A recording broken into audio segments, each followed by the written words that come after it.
Son algunas de las imágenes que ya han llegado a la redacción de Euronews y que a buen seguro se repetirán durante la jornada. Son protestas contra la sentencia del Tribunal Supremo contra los 12 líderes separatistas catalanes. Buenas tardes, comenzamos aquí nuestro especial informativo sobre Cataluña. 9 condenados a penas de entre 9 y 13 años de cárcel por sedición y no por rebelión. Esos son los puntos fundamentales de la información. Vamos a conocer los detalles con Ana Will y con nuestro corresponsal en Madrid, Jaime Velázquez. Pues efectivamente, los líderes catalanes han sido finalmente sentenciados por delitos de malversación y sedición y no de rebelión, como se había ya filtrado durante el fin de semana. Sin embargo, las penas que han obtenido, por ejemplo, Oriol Junqueras, 13 años de cárcel por estos delitos, son penas bastante contundentes.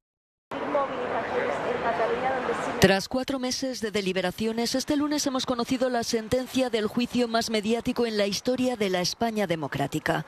El Tribunal Supremo ha condenado a penas de entre 13 y 9 años de cárcel a 9 de los 12 líderes independentistas catalanes inculpados en el juicio del Procés. Como ya adelantaba el viernes la prensa española, los magistrados del Alto Tribunal han descartado el delito más grave, el de rebelión, por entender que no hubo la violencia suficiente. El exvicepresidente de la Generalitat, Oriol Junqueras, se ha llevado la peor parte, 13 años de prisión y 13 de inhabilitación por sedición y malversación. Por los mismos delitos, 12 años de cárcel y de inhabilitación para los antiguos consejeros catalanes de Presidencia, Exteriores y Trabajo. La expresidenta del Parlament, Carme Forcadell, ha sido condenada por sedición, pero no por malversación. Lo mismo que los exconsejeros de Interior y de Territorio, con 11 años y medio de cárcel e inhabilitación para Forcadell y 10 años y medio para Forn y Rull. También por un delito de sedición, el Supremo ha condenado a los Jordis a 9 años de prisión e inhabilitación. Por último, los exconsejeros Santi Vila, Meritxell Borràs y Carles Mundó han sido condenados a multas y a 1 año y 8 meses de inhabilitación por desobediencia. La esperada sentencia del Tribunal Supremo Español divide a la sociedad catalana. Por otra parte, en cuanto a Las reacciones por parte de los condenados han sido prácticamente automáticas y lo han hecho a través de las redes sociales. También, como decíamos al principio del informativo, lo han hecho los activistas por independencia, estos últimos en las calles. Inmediatamente tras conocerse la sentencia, las redes sociales se han llenado de reacciones de los recién condenados. Entre ellas, la del ex vicepresidente de la Generalitat, Oriol Junqueras. Volveremos a luchar, volveremos a ganar, dice en un tuit, seguido de otro en el que asegura que iniciamos un camino histórico, ganamos la libertad. La injusticia se ha consumado, clama por su parte la expresidenta del Parlamento, Carme Forcadell. Hoy la democracia vive un día oscuro, pero ni en momentos así el derrotismo debe vencer. Vamos a salir, concluye. También se ha pronunciado el expresidente de la Generalitat, Carles Puigdemont, huido de la justicia española y que, por tanto, ha evitado la condena. 100 años de prisión en total, una barbaridad, afirma. Toca reaccionar como nunca por el futuro de nuestros hijos e hijas, por la democracia, por Europa, por Cataluña. En Barcelona se empiezan a registrar cortes en algunas vías, como la Diagonal, también en Girona.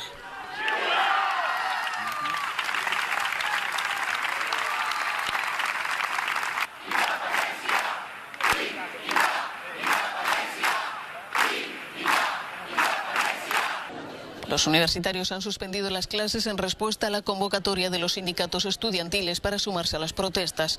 Es el comienzo de la que se anuncia como una jornada crítica en Cataluña.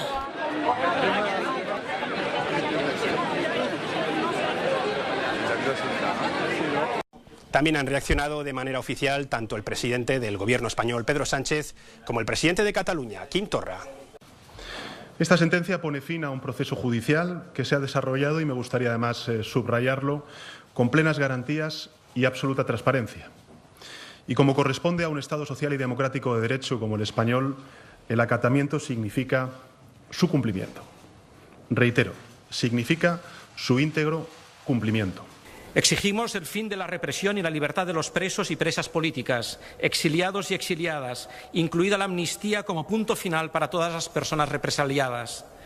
El camino de la solución de los conflictos es siempre la palabra, el voto y la libertad. Han sido prácticamente 2 años de tensión, desde la celebración del referéndum declarado ilegal hasta la sentencia. ¿Cómo hemos llegado hasta aquí? Isidro Murga repasa los momentos más importantes. El independentismo catalán cruzó el Rubicón de la legalidad constitucional el 6 de septiembre de 2017, modificando el orden del día y en ausencia de los partidos de la oposición, Junts per Sí y la CUP aprobaron la ley del referéndum de autodeterminación. Y aunque el secretario general de la Cámara se negó a firmarla por ilegal, su presidenta, Carme Forcadell, la publicó y el presidente de la Generalitat, Carles Puigdemont, convocó la cita para el 1 de octubre. Un día más tarde, el Tribunal Constitucional admitió a trámite los recursos presentados por el Gobierno central y suspendió cautelarmente la norma autonómica, pero el independentismo hizo caso omiso y utilizó su mayoría en el Parlamento para aprobar la llamada Ley de Transitoriedad Jurídica y Fundacional de la República Catalana. El 20 de septiembre, en el marco de la investigación sobre el referéndum, la Guardia Civil entra en varias consejerías y detiene a 14 personas vinculadas a la organización de la cita. Decenas de miles de personas rodean la Consejería de Economía, a cuyo frente estaba el vicepresidente de la Generalitat, Oriol Junqueras, y vandalizan los vehículos de los agentes. Entre los manifestantes descuellan Jordi Sánchez y Jordi Cuixart, los líderes de las organizaciones independentistas ANC y Òmnium Cultural.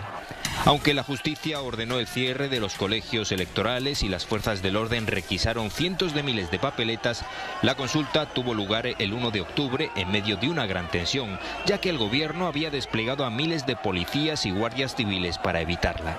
Las imágenes de las cargas de las fuerzas del orden en algunos centros de voto conmocionan al mundo. El gobierno afirma que el 90% de los votantes han apoyado la independencia. El martes, el rey Felipe VI hace un llamamiento para que se restaure el orden constitucional y la vigencia del Estado de Derecho en Cataluña, que vive una jornada de huelga general. Una semana más tarde, ante el Parlamento, Carles Puigdemont declara unilateralmente la independencia de Cataluña, aunque la deja en suspenso y pide diálogo a Madrid. A los pocos días, entran en prisión Jordi Sánchez y Jordi Cuixart por promover la revuelta en la Consejería de Economía. El 27 de octubre, una vez más, sin la presencia de la oposición, el Parlamento declara la independencia de Cataluña. El gobierno español aplica el artículo 155 de la Constitución y destituye a Carles Puigdemont, que huye a Bruselas junto a varios consejeros y a todo el gobierno. El vicepresidente, Oriol Junqueras, decide quedarse y hacer frente a la justicia. Al día siguiente, la Fiscalía General del Estado se querella contra Puigdemont y sus 13 consejeros y contra la expresidenta del Parlamento y los 5 miembros de la mesa que tramitaron la declaración de independencia.